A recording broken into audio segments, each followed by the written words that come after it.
Saudas irmãs e irmãos, com a graça e a paz do nosso Senhor Jesus. Sabemos muito bem que a prática da oração deve ser constante, diária, principalmente porque ela deve ser o carro-chefe da Igreja terrena de Jesus, da qual parte da humanidade professa o cristianismo. Entretanto, sabemos que a prática da oração não é monopólio do cristianismo.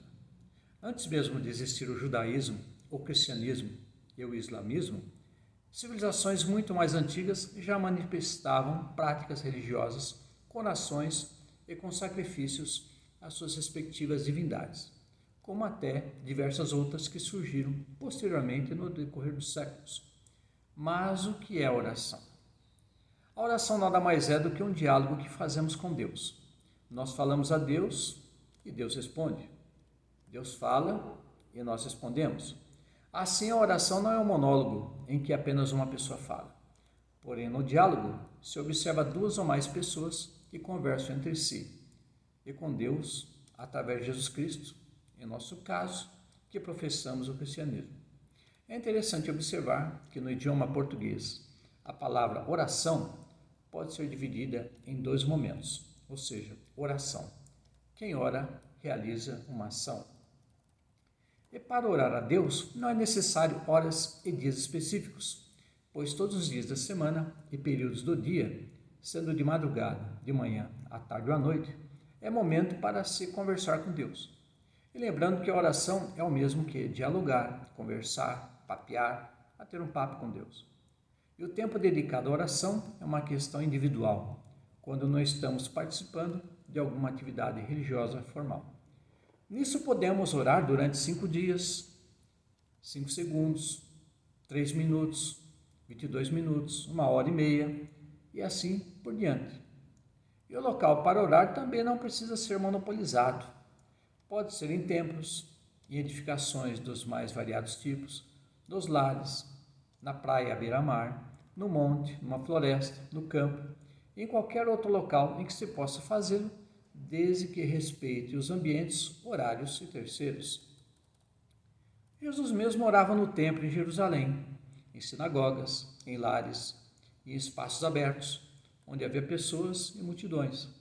Dessa forma, afirmar que Deus só responderá em dias, horários específicos, é obrigar Deus a obedecer os seres humanos, quando Deus é onipotente e não é monopólio de nenhuma instituição religiosa humana na face da terra.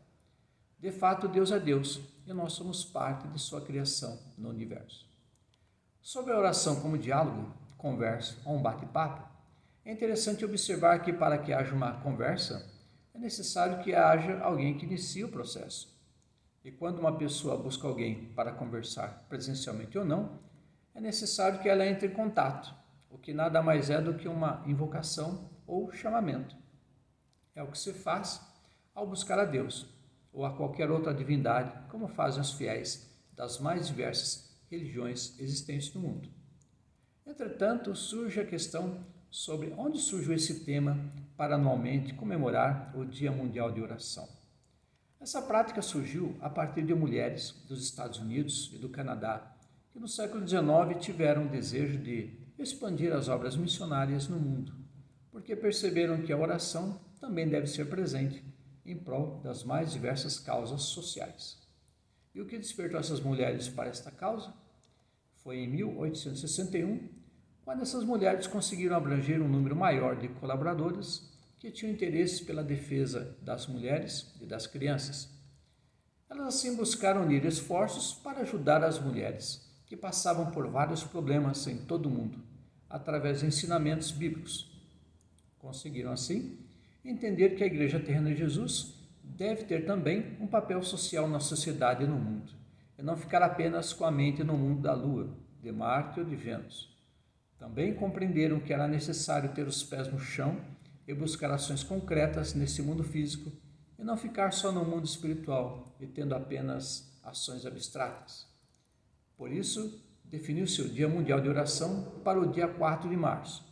No caso do Brasil, essa comemoração foi adaptada apenas em 1938, sendo trazida pela Igreja Presbiteriana do Brasil, e que espalhou-se por todo o país, tornando-se realidade para diversas igrejas denominacionais. E como nos Estados Unidos e Canadá, busca-se atender o maior número possível de mulheres e crianças. E nas orações que são realizadas em grupos, se busca uma consolidação pela comunhão em que se intercede pelos conflitos familiares, cura interior, saúde, educação, paz, socorro e outros motivos que tenham inclusos a intercessão no mundo e de seus diversos problemas sociais. Mas, o que a Bíblia nos ensina a respeito da prática da oração? Isso porque há muitos versículos e textos a respeito. Comecemos por 1 Tessalonicenses 5,17. Orai sem cessar. E não confundamos a afirmação relatada aqui, porque orar sem cessar não é orar 24 horas por dia sem parar. É ter uma vida de oração constante e diária, da mesma forma que nos alimentamos, pelo menos 3 vezes ao dia, e por várias vezes consumimos líquidos, porque o nosso organismo interno requer, para se manter saudável e funcionando. Em seguida, temos, no texto de 1 Timóteo 2,8, o seguinte: quero, pois, que os homens orem em todo lugar, levantando mãos santas, sem ira nem contenda. Observemos que o texto relata de que não há um lugar que seja monopólio para a prática de orar, sendo todos os lugares acessíveis e propícios para serem utilizados para a oração.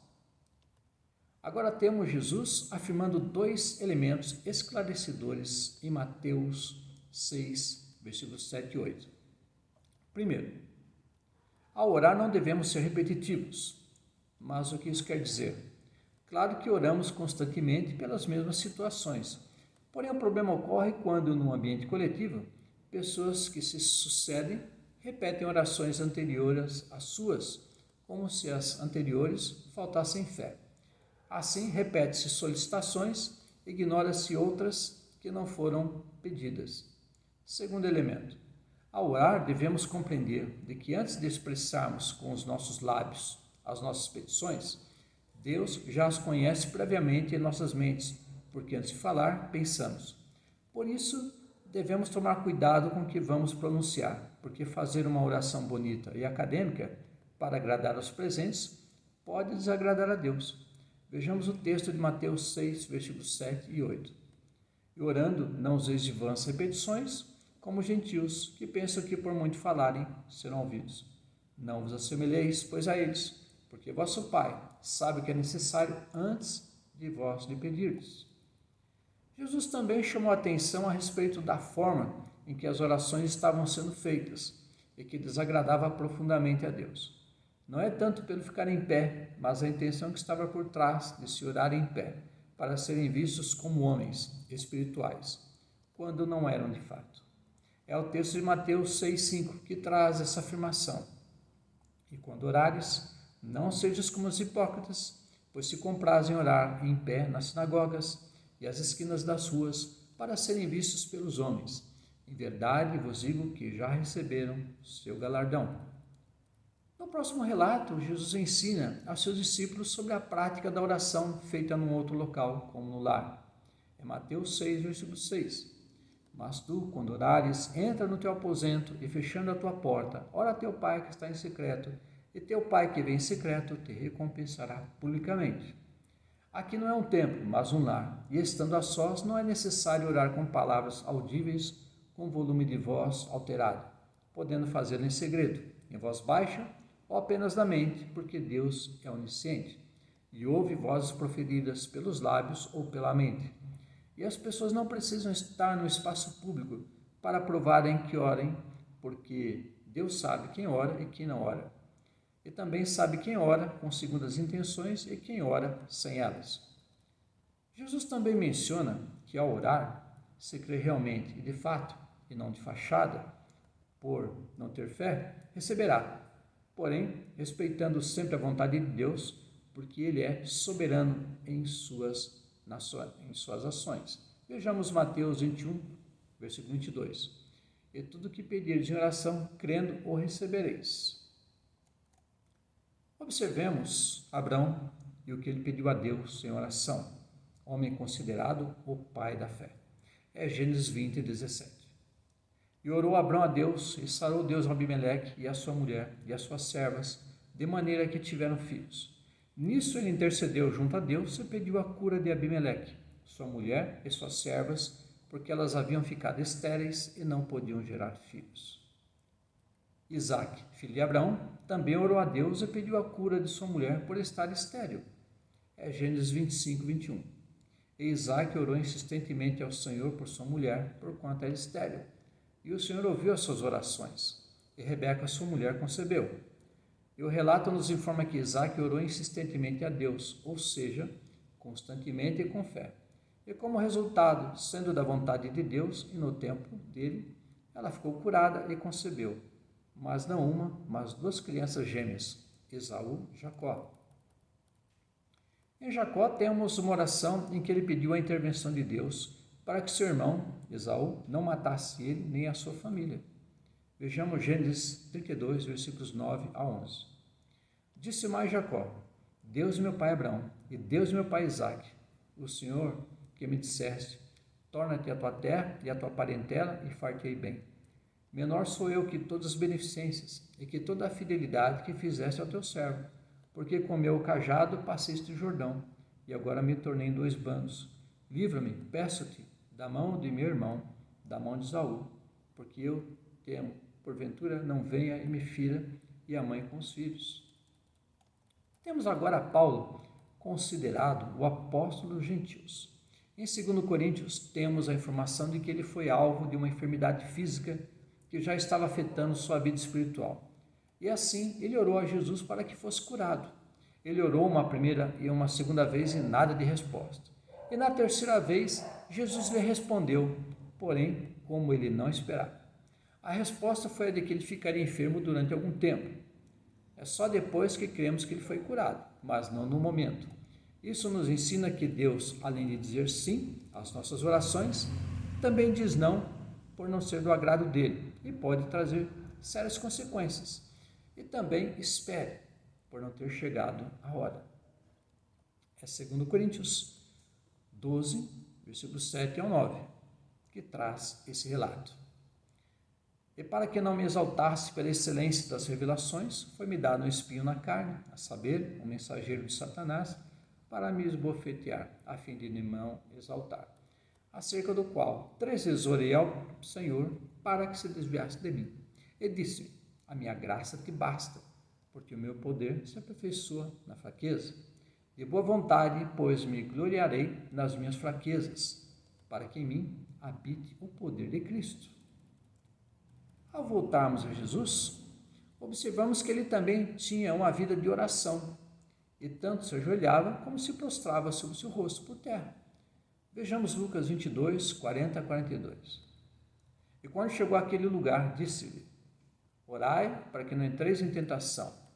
E apartou-se deles acerca de um tiro de pedra, e pondo-se de joelhos, orava, dizendo: Pai, se queres, passa de mim este cálice, todavia não se faça a minha vontade, mas a tua.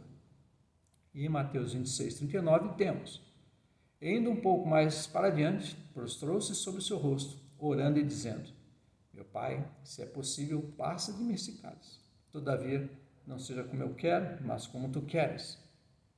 Por esses relatos, fica óbvio que, mesmo sendo Jesus o Filho encarnado de Deus, ele mantinha um diálogo constante com o Pai. E em seguida, em Mateus 26, 44, temos a informação de que Jesus, por 3 vezes, orou ao Pai, como Paulo oraria a ele em breve. E enquanto Jesus lhe respondeu na terceira petição, ele mesmo ficou sem resposta de Deus na terceira petição. Isso porque ele é que seria martirizado na cruz para nos salvar do império das trevas. Vejamos o texto. E deixando-os de novo, foi orar pela terceira vez, dizendo as mesmas palavras. E, quando algum tempo depois de ter sido traído e preso, Jesus intercedera ao Pai por Pedro, como atesta Lucas 22, 31 e 32. E nessa oração ele pediu a Deus que a fé dele não apagasse e que ele ajudasse os demais discípulos no processo de conversão, porque sua conversão até o momento não era real. Vejamos o relato. Disse também ao Senhor: Simão, Simão, eis que Satanás vos pediu para vos ir andar como trigo, mas eu roguei por ti, para que a tua fé não desfaleça, e tu, quando te converteres, confirma teus irmãos. E o que mais podemos afirmar a respeito da oração e da prática constante como carro-chefe da igreja? Assim, irmãs e irmãos, oremos, seja de madrugada, de manhã, à tarde ou à noite, e em todos os dias. Assim, oremos. Senhor Deus, sabemos que a oração é muito importante em nossa vida. É o carro-chefe da tua igreja terrena. E assim, Senhor Deus, estamos buscando a Ti, seja de madrugada, de manhã, à tarde ou à noite. E assim, que a Tua palavra continue a ser um ensino verdadeiro e fiel para todos nós. E que as pessoas que ainda não praticam a oração, que possam ser despertadas. E não apenas oremos, mas também façamos a nossa parte, possamos agir nesse mundo, conforme a Tua vontade. Assim te agradecemos no nome de Jesus. Amém. Que Deus abençoe e que esse vídeo seja edificante para cada um de nós. Um abraço. Amém.